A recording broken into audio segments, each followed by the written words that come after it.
nacional y sí estamos mandando apoyo a Tabasco y se va a seguir apoyando al Estado. Pero ¿podrías contestarnos sobre el primer censo y en qué consistieron los apoyos? Solo lo que se entregó de manera directa. Muy bien. El día 8 de octubre, por indicaciones del presidente, nos pidió que nos trasladáramos a Tabasco para atender la emergencia. En este primer evento, que fueron a principios del mes de octubre, la primera inundación, ¿no?, y el desfogue de la presa de Peñita.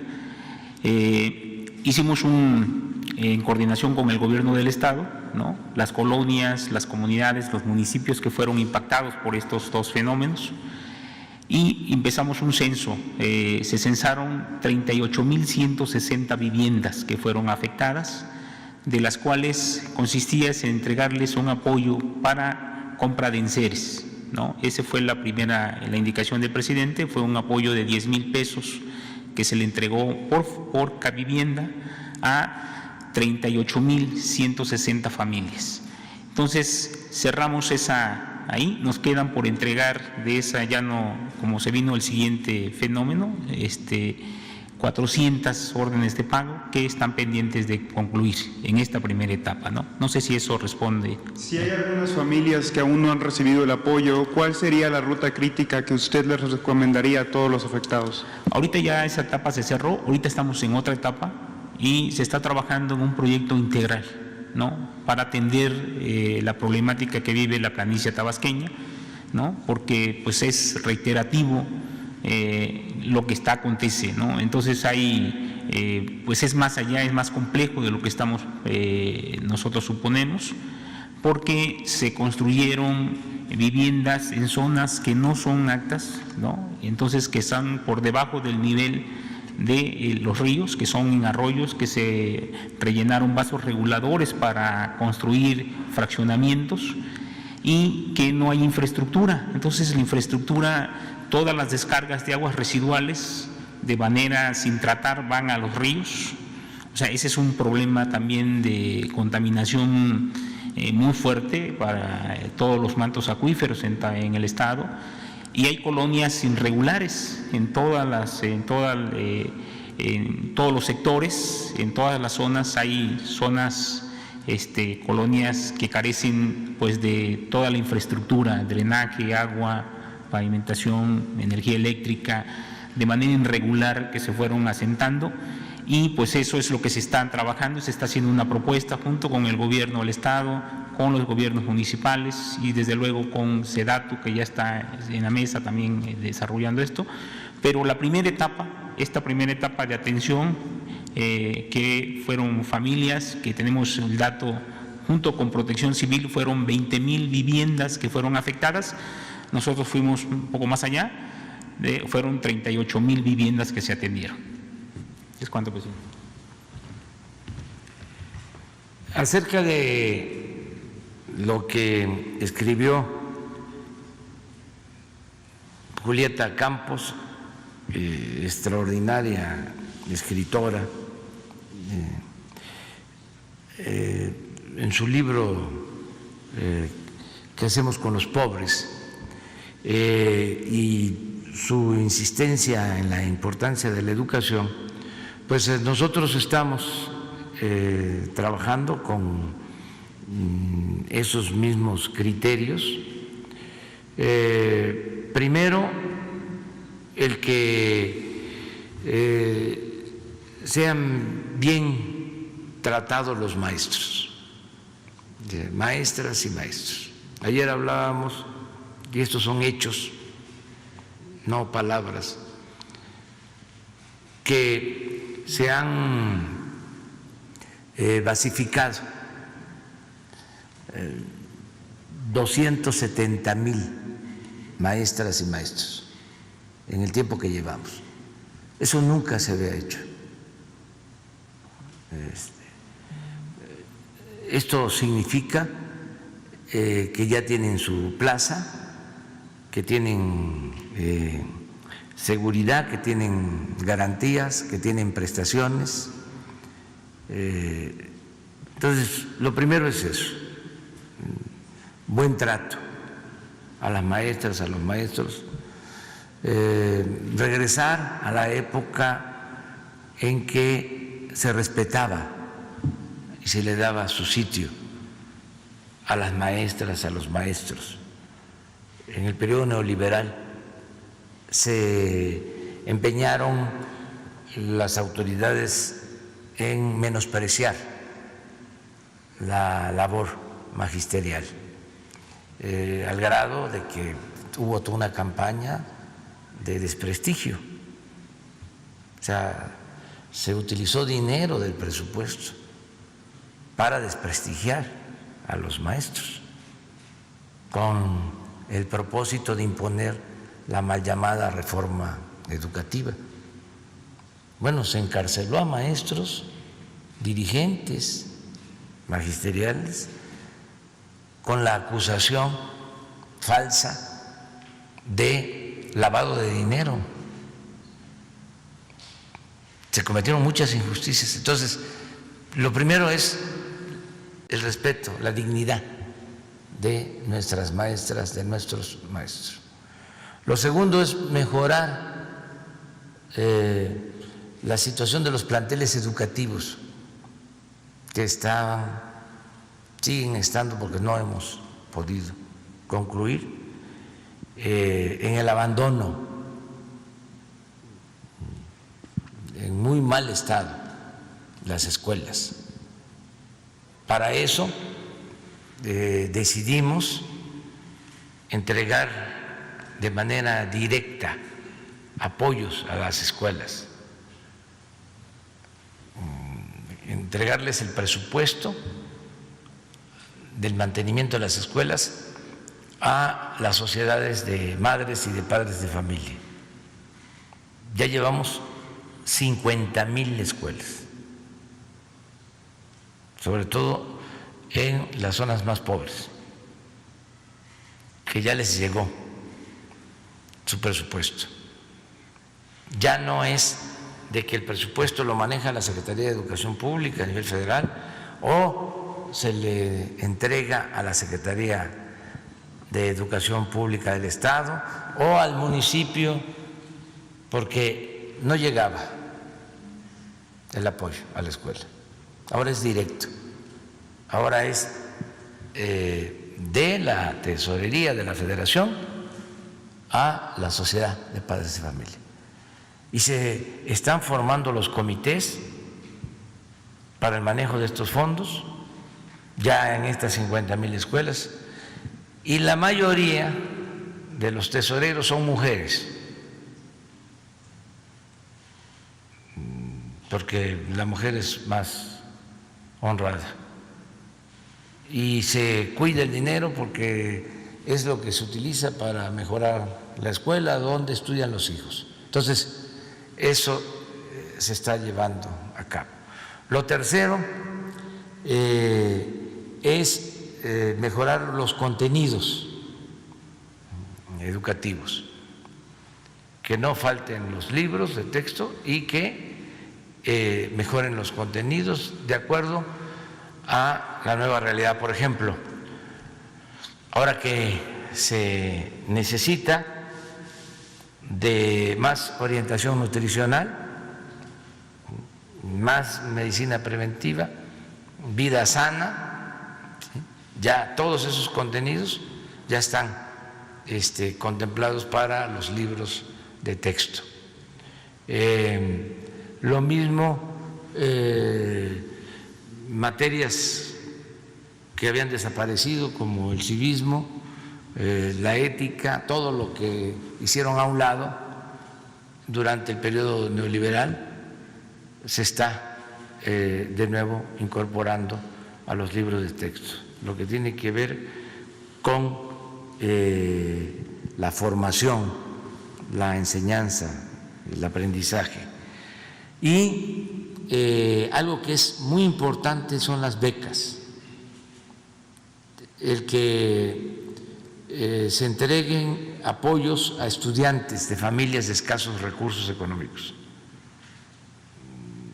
Me llena de satisfacción poder decir que más de 300,000 estudiantes de nivel superior, de jóvenes que están estudiando en universidades, más de 300,000 tienen una beca de 2,400 pesos mensuales. Y va a aumentar este apoyo, van a haber cada vez más becas. En total están recibiendo becas 11 millones de estudiantes. Eso nunca había sucedido en el país. Entonces estamos invirtiendo mucho en la educación y al mismo tiempo se están creando universidades públicas. Ayer hablaba yo, son 140 nuevas universidades públicas. Se está incrementando el número de becas para las especializaciones, también becas para estudiar, para hacer investigación en el extranjero, tanto las becas que va a manejar ahora la Secretaría de Salud como las de CONACYT se van a seguir incrementando para posgrado y se va a seguir apoyando todo lo que es la educación en general. Ahora, señor presidente, una de las inquietudes de los lectores de Diario Basta, Grupo Cantón, ha sido en reiteradas veces la democracia. Poniendo en paralelo las condiciones que hoy tiene nuestro vecino del norte en atención a sus elecciones y hoy todavía no existe un ganador claro, esto deja un matiz del sistema electoral en México, que aquí sí se escoge con base en la mayoría popular. Usted ha sido el presidente con más votos contabilizados a favor, a favor suyo. En consecuencia, señor presidente, me permito citar a un gran ente que ha tenido la humanidad. Winston Churchill decía que la democracia es el menos malo de los sistemas políticos. Usted ha comentado en varias ocasiones en este mismo escenario que el gobierno preservará el sistema electoral y no se permitirá un solo voto al margen de la ley. La pregunta y el cuestionamiento sería, señor presidente, hoy ratifica ese compromiso y a su vez, ¿cuál sería el mensaje que mandaría a todos los dirigentes políticos de Morena, del PRI, etcétera, para llevar a cabo las elecciones venideras? ¿Cuál sería esa premisa que podría marcar el gobierno federal con la única finalidad de llevar el barco de México a un buen rumbo? Muchas gracias, señor presidente. Pues que todos ayudemos para establecer, en definitiva, un verdadero sistema político democrático, que la democracia se arraigue, se convierta en costumbre, en hábito, que todos cuidemos la democracia y que no regresemos a las etapas de predominio del fraude, de la compra del voto, de el relleno de las urnas, de la falsificación de las actas, que eso quede atrás, que ya nunca más vuelva al país. Esa va a ser una gran contribución de nuestra generación. Eso es parte esencial de la transformación de México. Y desde luego el mejor sistema político es la democracia.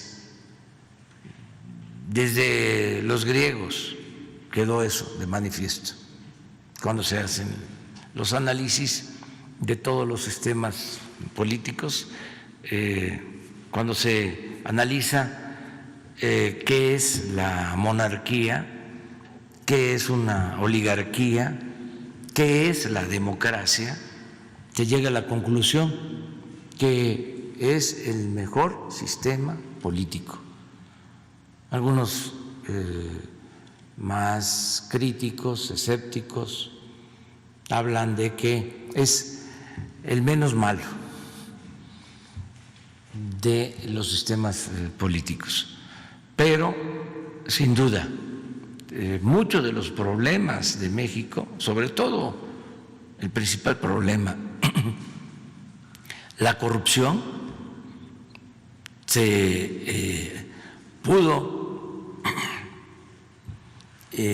afianzar en el gobierno, pudo echar raíces en el gobierno por la falta de democracia. Cuando hay democracia, nadie puede sentirse absoluto en ningún nivel de la escala. La democracia es equilibrios, es competencia. La democracia obliga al que está en el gobierno a hacer bien las cosas, porque si no, en la elección futura sale ese partido y entra otro. Es competencia y eso es bueno. Anteriormente en México y durante mucho tiempo, bueno, siglos, era el predominio de un grupo, de un partido, y no había democracia. Había imposiciones. En esa materia nos quedamos rezagados. En América Latina, México era de los países más atrasados en cuanto a democracia. Teníamos, por ejemplo, el caso de Costa Rica, un sistema democrático perfecto, país con menos extensión territorial, con menos población, pero con un sistema político democrático ejemplar de toda América. Incluso resistió hasta las etapas de predominio de las dictaduras militares que azotaron en América, sobre todo en el Cono Sur. Costa Rica como un ejemplo. El caso de México era una vergüenza. Por eso no vamos a permitir retrocesos y tenemos todos que seguir impulsando el que haya una auténtica democracia. Nada de simulación, porque en el discurso político se hablaba de democracia, pero en los hechos no había democracia. ¿Cuántos fraudes en la historia? Elecciones sin fraude, muy pocas. La de Madero, después muchas imposiciones, en los últimos tiempos fraude en el 88, 94, 2000, 2006, 2012. Y ya, ahí se acabó. Y ya no tiene por qué. Por ejemplo, una de las traiciones a la democracia más lamentable es que después de muchos años de dominio de un solo partido, con el esfuerzo de muchos mexicanos, se consigue sacar así se decía, de Los Pinos al PRI, porque se enarbolaba la bandera del cambio. Y llega Fox, y en el primer gobierno, al final, ya hay de nuevo un fraude. Tarda 6 años. El que llegó con la bandera del cambio democrático, ¿sí? Propicia el fraude. Y lo peor de todo es que lo dice,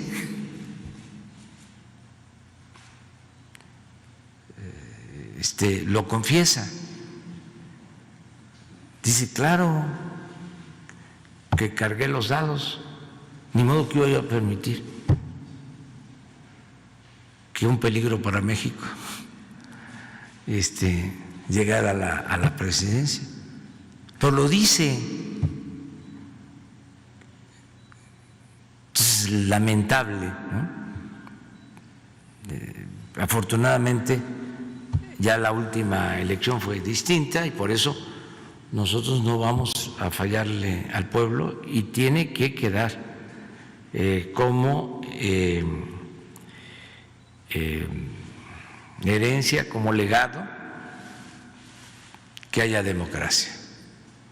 Y ahora vienen las elecciones, van a haber elecciones de gobernador en 15 estados y todos tenemos que ayudar, ser guardianes para que se respete el voto de los ciudadanos, que las elecciones sean limpias y sean libres, y denunciar fraudes. Y ahora ya en la Constitución el fraude es delito grave. El que comete un fraude va a la cárcel sin derecho a fianza. Y existe una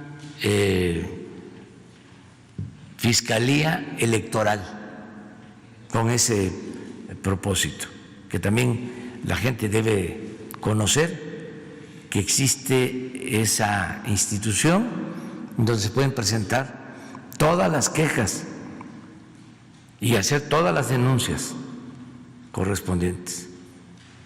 Muy bien. A ver. Buenos días, presidente. Nancy Flores, de la revista Contralínea. Presidente, la Corte Penal Internacional lleva 9 años analizando la posibilidad de enjuiciar al expresidente Felipe Calderón. Esto es por crímenes contra la humanidad y por crímenes de guerra sistemáticamente cometidos durante su sexenio. El Estado mexicano tiene la posibilidad ahora de solicitar a la Fiscalía de ese tribunal internacional que se lleve a cabo ese juicio por los cientos de miles de asesinatos, desapariciones forzadas, torturas, ejecuciones extrajudiciales, persecuciones, migraciones forzosas cometidas durante aquel sexenio negro de Felipe Calderón, entre otros delitos considerados de lesa humanidad, presidente. La pregunta es si usted estaría dispuesto a apoyar que el Estado mexicano promueva esa petición que con más de 20,000 firmas de varios mexicanos se hizo, entre ellos su consejero jurídico Julio Scherer y su secretaria de la Función Pública Irma Erendira Sandoval. Esta petición se presentó en 2011 ante la Corte Penal Internacional de La Haya. Presidente, ¿usted estaría dispuesto a esto? Sí, yo creo que esto lo tenemos que resolver entre todos. Por eso va a haber una consulta el año próximo. Se va a preguntar a todos los mexicanos si consideran que se deben de juzgar a los expresidentes. Ya está aprobada esa consulta y todos vamos a participar. Eso es lo que yo pienso. Desde luego existen denuncias, ¿sí?, pero sería muy importante que lo decidiéramos entre todos. Esperar a que esa consulta se lleve a cabo, para que todas esas denuncias puedan ser atendidas, sigan su curso y se juzgue a los expresidentes si son responsables, si así se decide primero en la consulta, ¿sí?, y segundo, si así lo resuelven los jueces, ¿sí?, con procesos apegados a la ley. Yo creo que eso es lo mejor, el que todos los mexicanos participemos sobre este caso. De ahí que yo solicité al Congreso y el Poder Judicial, la Suprema Corte aprobó la consulta, dio a conocer que era constitucional el llevar a cabo la consulta de conformidad con la legalidad existente. Entonces se va a llevar a cabo el año próximo, se le va a preguntar a todos si quieren o no que se juzgue a los expresidentes. La pregunta está un poco ambigua, confusa, pero al final va a ser sí o no. En esencia es: ¿quieres que se juzgue de conformidad con la ley, respetando los derechos humanos a los expresidentes, sí o no? Entonces ya va a llegar el momento que muchos van a saber cómo votar, es decir, si es no o sí, qué significa el sí, qué significa el no. De eso se va a ir aclarando, aunque la pregunta ahora sea, pues repito, no clara, ¿sí?, aunque sea bastante ambigua. Eso en su momento se va a aclarar. Lo importante es que los mexicanos vamos a ir a plantear si queremos o no queremos que se juzgue a los expresidentes. Gracias, presidente. En otro tema, preguntarle, usted ha dispuesto todo este plan de austeridad y que es muy comprensible para ayudar a las personas más pobres del país. Sin embargo, hay sectores como la diplomacia donde más de 150 embajadores y cónsules ganan mucho más que usted. Usted ya había dicho aquí en esta conferencia que ningún servidor público podría ganar más que usted y ellos ganan alrededor de 350,000, 330,000 pesos mensuales. Esto, presidente, contradice esa política de austeridad. ¿Esta situación se va a revisar en este gobierno? Sí, pero más adelante. O sea, inclusive no descarto el que vuelva a enviar una iniciativa de reforma a la Constitución, porque muchos servidores públicos, sobre todo del Poder Judicial, se ampararon, ¿sí?, se les concedió el amparo y están ganando más. Entonces, quiero que quede completamente claro, ¿sí?, que se respete la Constitución y que nadie pueda ganar más que el presidente de la República, que haya excepciones, pero muy bien definidas, y que no se preste a interpretaciones para que se concedan estos amparos, porque ahora el que acudió al amparo, le dieron el amparo, ¿sí?, gana más que el que no acudió al amparo y está llevando a cabo la misma función. Y es lo mismo en el caso de la diplomacia. Desde luego no vamos a por ahora a llevar a cabo ningún ajuste, pero más adelante, porque tiene que haber austeridad republicana.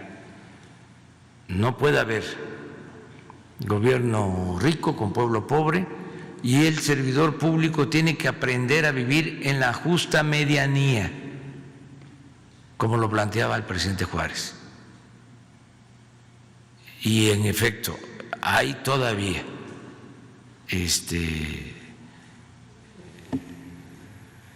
sectores del gobierno donde los sueldos están muy elevados.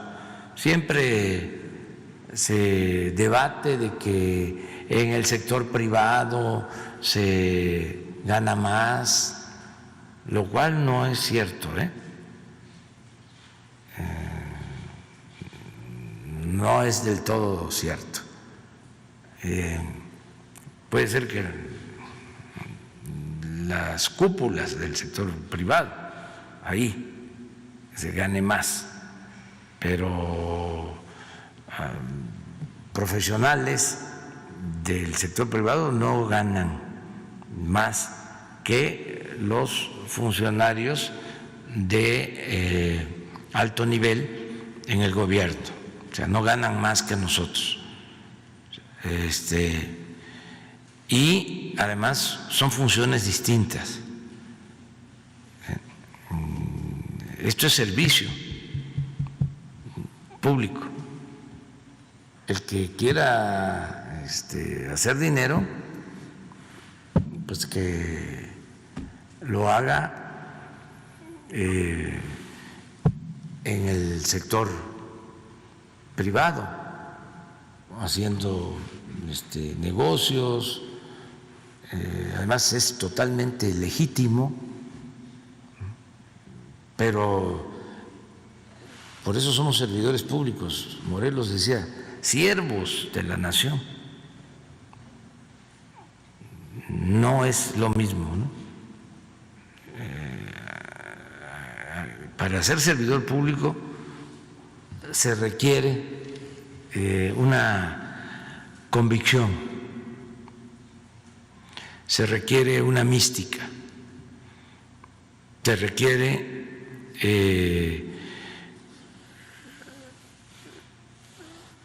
aportar a los demás, servir. Es un apostolado el servicio público. Entonces, claro, se compensa, puede ser que no se gane tanto, pero el servicio público produce una satisfacción, el ayudar a los demás, que no se compara con nada, porque el ayudar a los demás, el amor al prójimo, pues es la esencia del humanismo, es la realización plena del ser humano. Es lo que le da sentido a la vida. Solo lo barato se compra con el dinero. O sea, lo material no es lo fundamental. Lo material sirve para tener lo básico,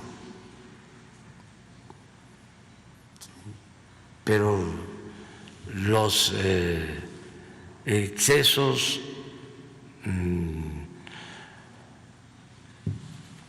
lo superfluo, eso no es importante. Claro, somos libres, ¿no? Pero cada quien tiene su manera de pensar. Hay quienes piensan que tener un palacio, una residencia particular, una casa de gran lujo, pues es lo que le da sentido, pues, a su existencia. Tener yates o tener Ferraris, o ayer hablábamos de eso, ¿no? ¿Sí? Pues sí, pero hay quienes no consideran eso importante, tienen otros valores, ¿no? Siempre he dicho también que no todo el que tiene es malvado. Hay gente que tiene sus recursos, que tiene su fortuna, que la ha hecho a base de esfuerzo, de trabajo, de conformidad con la ley, merece respeto. Nosotros estamos en contra de la riqueza malavida. Además, por lo general, los corruptos son los más extravagantes, los más fantoches. Como no les costó obtener el dinero, lo derrochan. Entonces, ahí andan de ridículos, ¿no? Pero son cosas que se tienen que plantear. Ahora vamos ya a dar a conocer la nueva cartilla moral, porque yo ofrecí que iba a haber una constitución moral.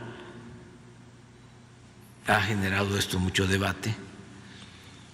Está en los 100 compromisos que hice, y quiero que antes del día 1, porque ya se avanzó mucho, ya se tiene un texto, se han hecho consultas, y en este mes se va a dar a conocer. O sea, no es obligatoria, no es una constitución aplicable, no, son principios, preceptos básicos para tener una sociedad mejor. Ese es el propósito, ¿no? Gracias, presidente. Y bueno, también que se revise en esta reforma todos los beneficios que además del alto sueldo que reciben les dan, porque a varios de estos embajadores y cónsules se les paga incluso las rentas de lujosos departamentos, de casas lujosísimas de 5 pisos, y también incluso a algunos de ellos se les da dinero para las colegiaturas de sus hijos. Entonces sería importante que en esa reforma que se haga también se revise eso. Y en otro tema, presidente, usted había ordenado ya una limpia en la Conagua porque había había funcionarios que se habían detectado que venían de gobiernos priistas y panistas. En la revista Contralínea documentamos ahora el caso de la Secretaría de Comunicaciones y Transportes, donde 27 delegados de los 31 que existen están ligados abiertamente al PRI y al PAN. En esos casos, bueno, muchos de ellos incluso se dicen contrarios a la 4T. Algunos de ellos también han sido investigados por presuntos actos de corrupción, presidente. Entonces, preguntarle si en este caso también se podría ordenar o usted estaría en la tesitura de ordenar que se revisen pues estos cargos y se actúe en consecuencia como se actuó en la Conagua. Sí, se está haciendo una revisión. O sea, es un proceso. Se sigue revisando. Siguen habiendo cambios, acaban de darse cambios en la COFEPRIS, que también de personas que venían de tiempo atrás, los cambios que se hicieron en Conagua, prácticamente fueron todos los subdirectores que salieron. Se siguen haciendo cambios en todas las dependencias. En comunicaciones, por ejemplo, ya hubo un cambio en Capufe, ya es una mujer la directora de Capufe, Elsa Beites.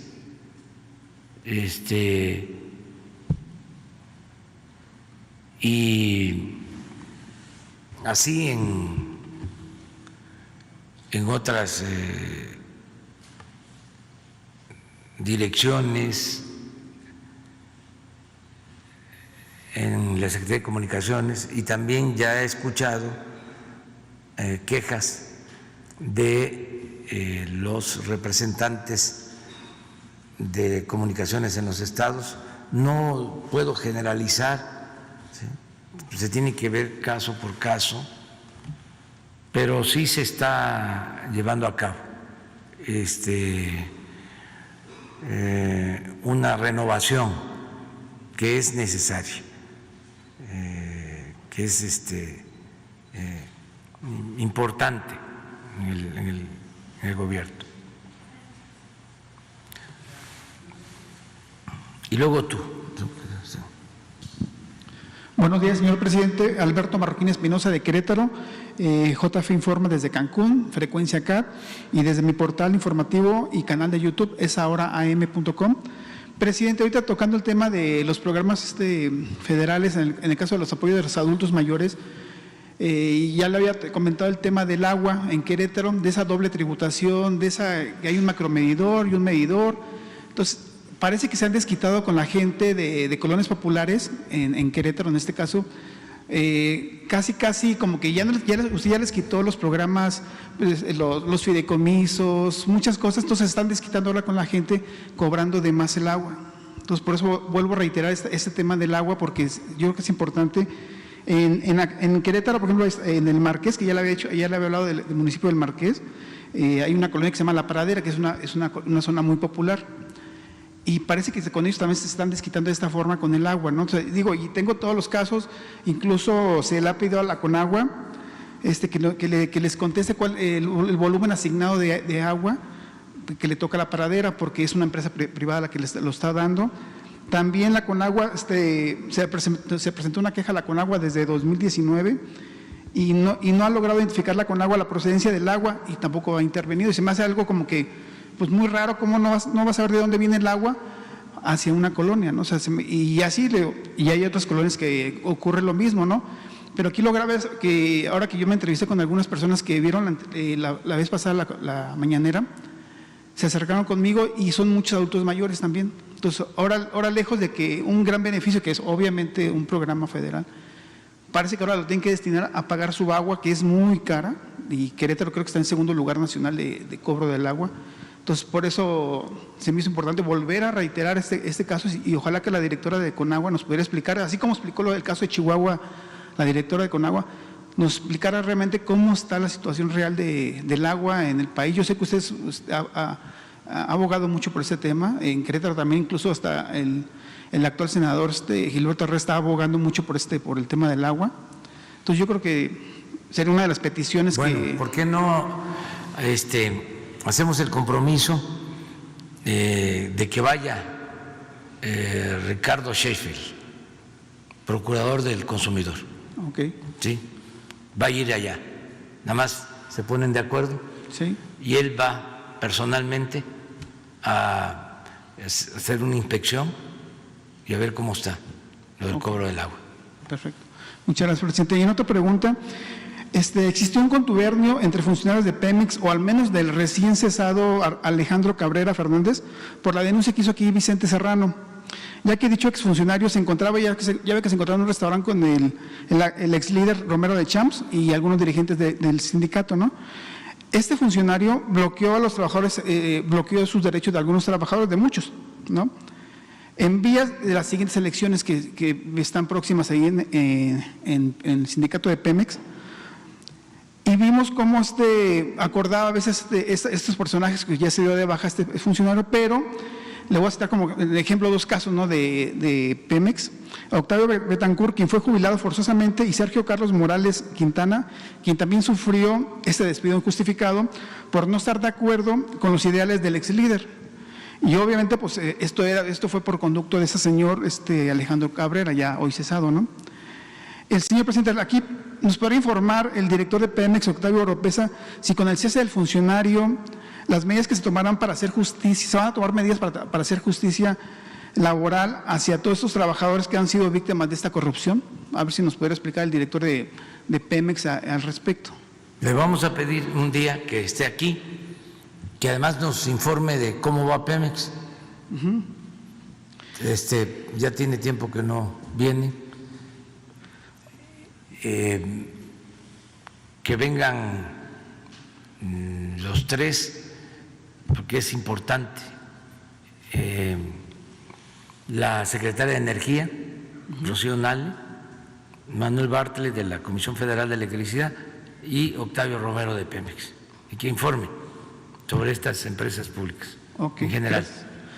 Ya en última pregunta, en Cancún nos han cuestionado que la presencia militar en los puertos no afectará la percepción del turismo, ya que incluso una senadora de Quintana Roo expresó la semana pasada que la militarización eso es como una estocada al sector turístico. ¿Habrá eso o no, cómo lo considera usted, presidente? No.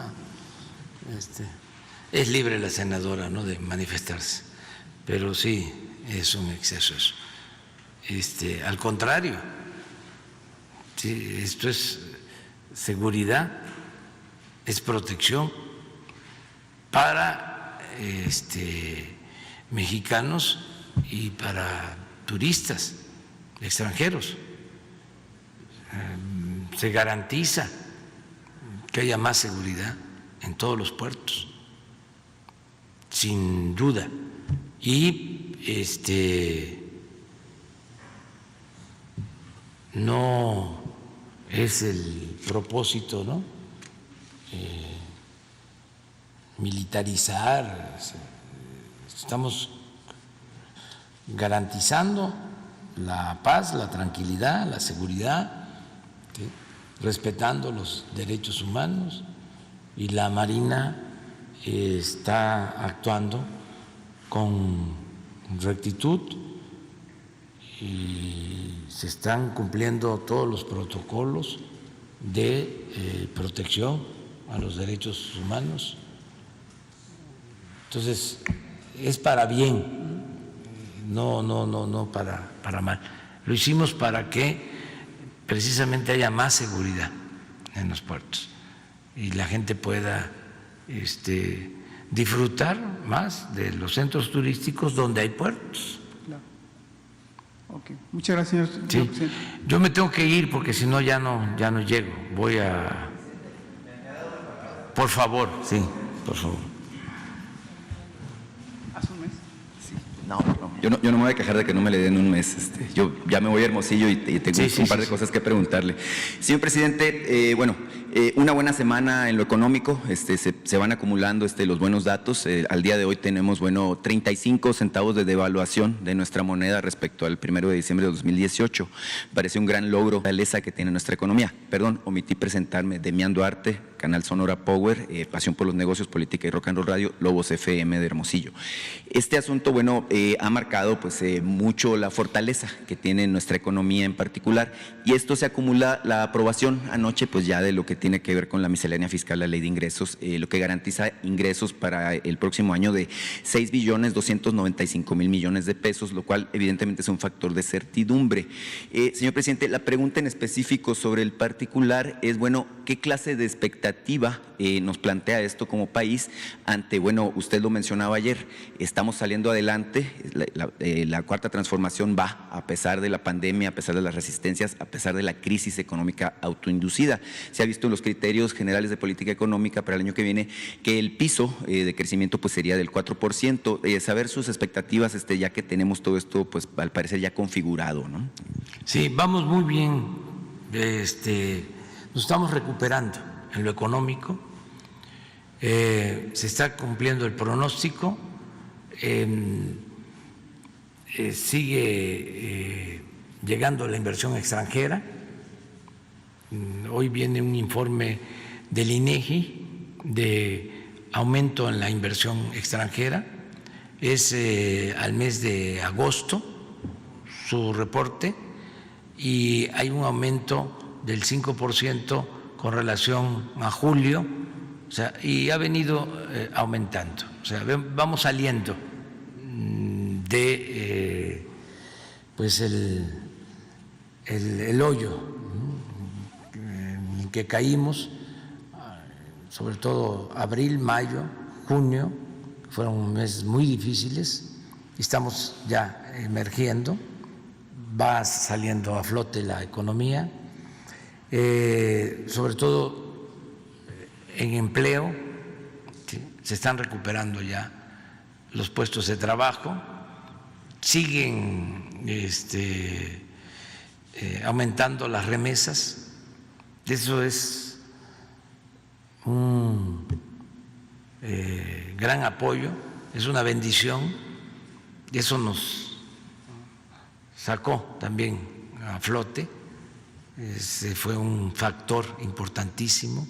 Otro factor muy importante es que no se nos cayó el sector primario, el sector agropecuario, pesquero, se incrementó en la pandemia, tenemos más crecimiento del sector primario que el año pasado. Es un fenómeno. Esto es muy importante porque se trata de alimentos, es producción de alimentos. No se padeció de escasez de alimentos, no estamos padeciendo de carestía, de inflación, está en lo establecido por el Banco de México, y hay mucho entusiasmo de inversionistas sobre la situación de México. Acaba de haber un encuentro, una entrevista, no sé si hoy sale una nota en La Jornada de Ana Botín, que es la presidenta del Consejo de Santander, y también Larry Fink vuelve a decir que México es, no sé si de los países o el país más importante para la inversión, de mayor importancia para la inversión extranjera.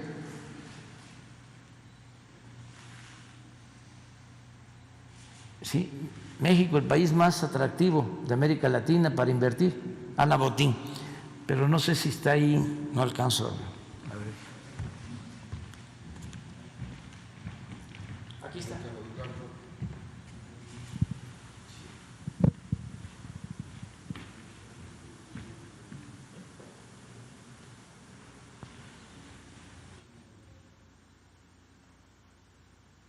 BlackRock que este es el fondo de inversiones más grandes del mundo. Es el que dirige Larry Fink. Ya lo había dicho y reitera, este poderoso fondo financiero se suma al diagnóstico de la señora Botín. Y miren lo que está aconteciendo, a pesar de que todavía no se resuelve lo de la elección en Estados Unidos, el peso está en su mejor momento de la pandemia a la fecha. O sea, está estable. Tenemos realmente con una economía sana, finanzas públicas sanas, y al aprobarse la ley de ingreso y el presupuesto que está por aprobarse, pues vamos hacia adelante. Estamos por dar a conocer un segundo paquete de obras de infraestructura que se van a realizar con participación del sector privado nacional. Tengo una reunión la semana próxima con Carlos Salazar y con otros dirigentes del sector empresarial para revisar otro paquete de obras de infraestructura con montos importantes de recursos para seguir impulsando la economía del país. Hacemos votos porque nos toque algo en Sonora, porque hemos estado escasos de proyectos de infraestructura de gran envergadura, señor presidente. Rápido, porque sé que se tiene que ir, son tres temas de mi estado que le quiero plantear. Uno, la Asociación de Mineros Retirados de Cananea. Me pidieron que fuera conducto para invitarlo a Cananea. Tienen mucho ánimo de platicar con ustedes, saben que va en diciembre a Agua Prieta, entonces pues queda a tiro de piedra más o menos, ¿no? Entonces, y bueno, me plantearon ahí una necesidad que tienen ellos. Por alguna extraña razón fueron empleados de la mina cuando era propiedad del gobierno federal, pero por alguna situación del contrato colectivo no son derechohabientes del IMSS. Entonces me piden a ver si usted puede mediar para que tengan una reunión para resolver esa situación con el director del IMSS, Zoé Robledo en particular. Sin embargo, le reiteran la invitación, tienen muchas ganas de verlo ahí en el Mineral. Usted sabe la importancia que tiene para Sonora, Cananea en particular. También de minería en Nacozari. Los habitantes de Nacozari me contactaron, tienen un problema muy fuerte con la calidad del agua a la que acceden los pobladores. Usted sabe, es una ciudad chica, 12.500 habitantes, sin embargo tiene una importancia estratégica y ellos se quejan, bueno, de que vieron pasar nada más los recursos del fondo minero, les tocaban alrededor de 120 millones de pesos al año cuando se entregaba directamente y nunca se hicieron las obras de infraestructura que se comprometieron. Una de ellas era precisamente el abasto de agua potable, no la tienen y les sale agua sucia, por no decir que aguas negras, de lo que es la tubería. Entonces me pidieron que le hiciera ver esta situación en particular. Finalmente, en San Felipe de Jesús, que es una comunidad de la serranía, que se dedica esta comunidad en particular a la ganadería, pero también a la minería de carbón. Bueno, hay una situación porque no tienen personal médico, es un asunto que le platicaba ayer a Hugo López-Gatell, y bueno, se la quiero plantear a usted por la sensibilidad que tiene. La Asociación de Carboneros de Antracita, de ahí de San Felipe de Jesús, construyeron una unidad médica, pero no tienen doctores. La solicitud que le hacen es ver también si con Zoé Robledo o en particular con el INSABI se puede atender. Estamos hablando de una comunidad que genera al año 1.600 millones de pesos en producción, que 40,000 personas, digamos, se atienden ahí y no tienen, pues, válgame, pues, la capacidad o la posibilidad de atender las emergencias médicas que suceden por ahí. Bueno, vamos a pedirle a Zoé y a Juan Ferrer, que están ahora en Durango, porque estamos apoyando en Chihuahua, en Durango, en Coahuila, para tener más camas de atención hospitalaria para enfermos de COVID. Entonces están ahora en esa gira. Le vamos a pedir que vayan allá, a Cananea, y que vean también lo de los productores de carbón para la atención médica. Yo tengo el compromiso de ir a Cananea, o sea, voy a ir, tengo que ir. Es un lugar, bueno, histórico y además de gente muy buena, trabajadora. Los obreros han padecido mucho.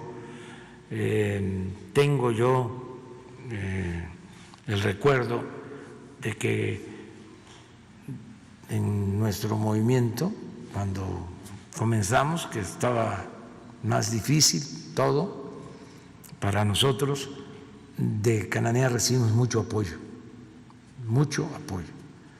Y también, pues, en Nacozari,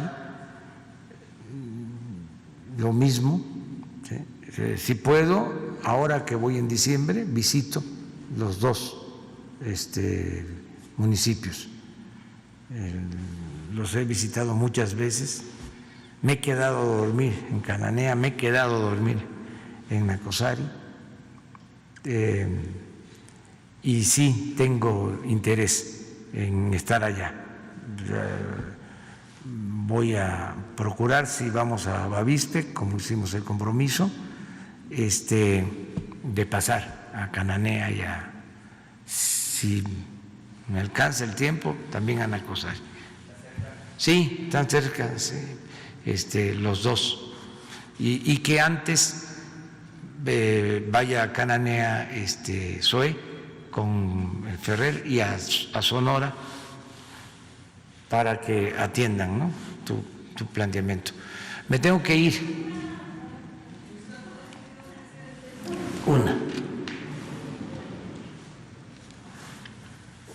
Gracias, presidente. Nada más, solo que nos aclarara con el decreto que se dio a conocer con respecto a los aguinaldos, se habla de que hubo un recorte para ciertos sectores dentro de la estructura. Nada más, si nos puede aclarar si esto es cierto, a qué se debe. Muchas gracias. Sí, es importante, qué bien que me preguntas. La mayoría de los trabajadores al servicio del Estado, la inmensa mayoría tiene su aguinaldo completo. O sea, no podríamos quitarle sus aguinaldos. Por la pandemia, los altos funcionarios decidimos que voluntariamente íbamos a aportar para dejar nuestros aguinaldos. Entonces, ahora que se están por adelantar los aguinaldos para el Buen Fin, se tuvo que hacer un decreto, todo esto para cumplir con los procedimientos legales, y ya se estableció para los altos funcionarios una disminución en el caso del aguinaldo. Es voluntario. O sea, el caso del decreto no lo tenemos, el decreto, pero es realmente para los de mero arriba. Sí, y es un asunto de formalidad, de legalidad, o sea, que queremos cumplir, pero en los trabajadores, todos, su aguinaldo completo. El funcionario dice que no. No, está claro, es voluntario. Pero se decidió, a ver si no está una fórmula que…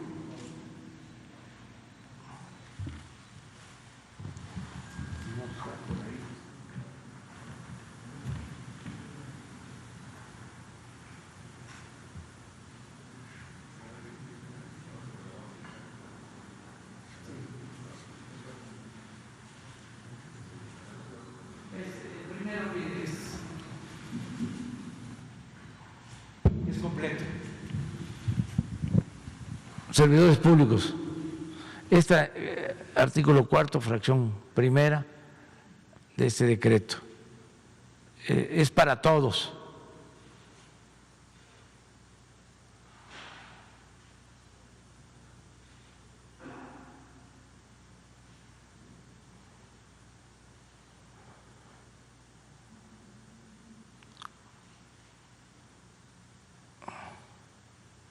Sí, pero no viene lo de la...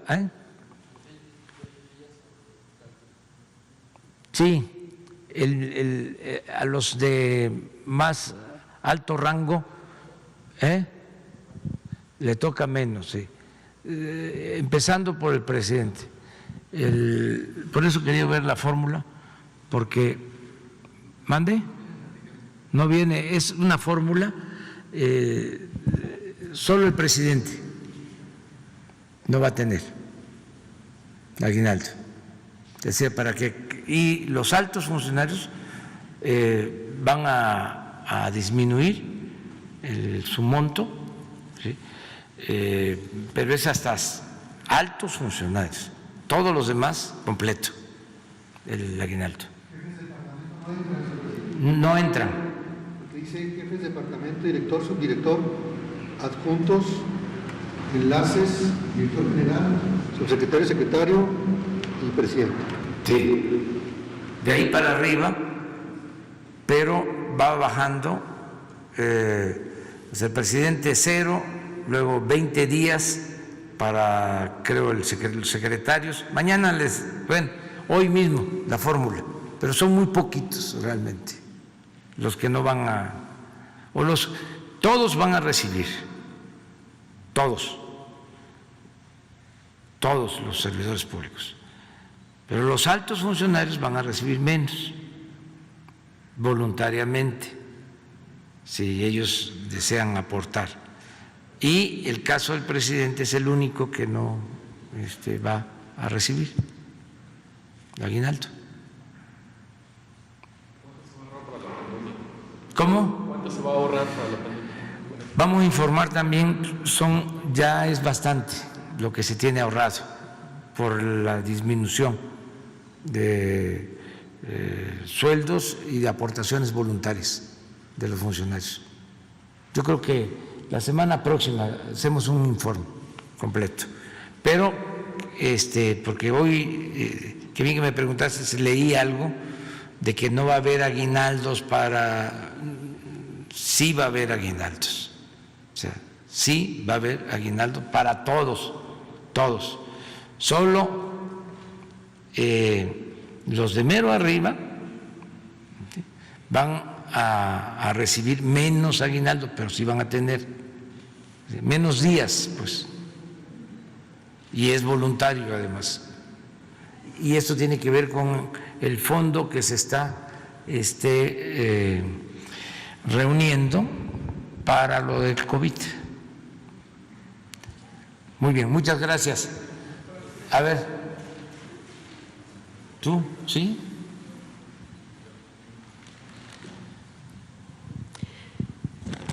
Buenos días, presidente. Gracias por darme la palabra. Mi nombre es Eliane Valadez. Vengo de Orlando, Florida, en Estados Unidos. Represento un medio independiente de YouTube, el ITV Oficial. Allá donde están los héroes vivientes, como usted los ha nombrado, los cuales le mandan un gran saludo.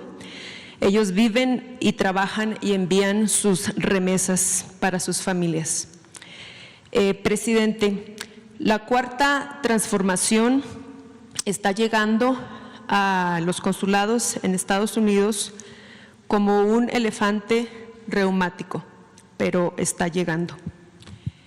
Quiero agradecer a las relaciones exteriores que en Orlando, Florida, realizan este 7 de noviembre la jornada solo para mujeres que están siendo atendidas con citas para trámite de sus documentos en cuanto a su salud y a finanzas.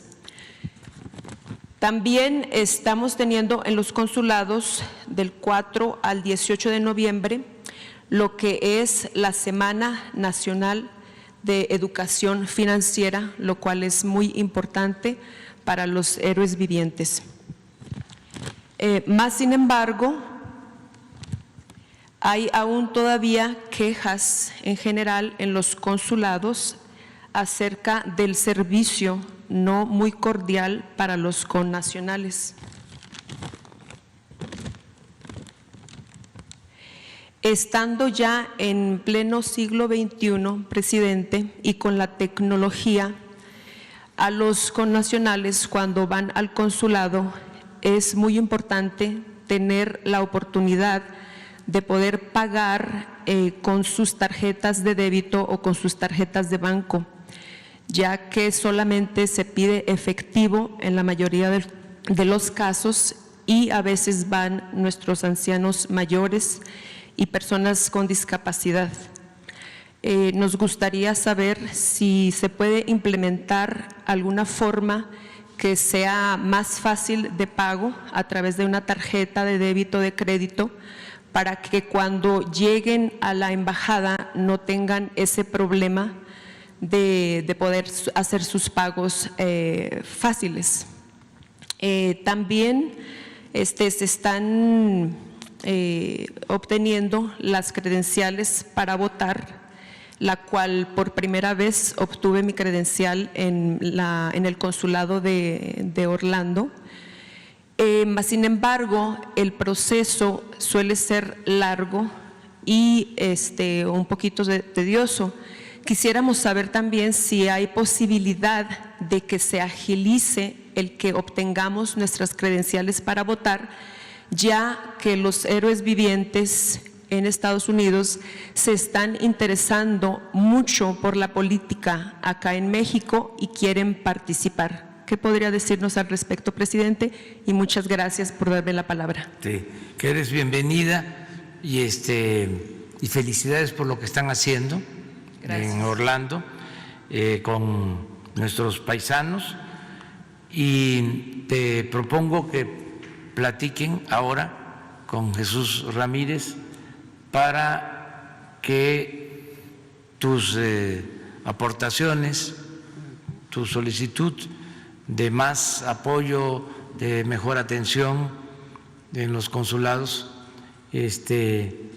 las tome en consideración la Secretaría de Relaciones Exteriores, que el encargado de atender los consulados pueda platicar. ¿Cuándo te regresas? Todavía no tengo boleto de regreso. Ah, bueno, entonces hay tiempo. Si no se puede hoy, sí el lunes, ¿sí? Sí. Entonces se ponen de acuerdo para que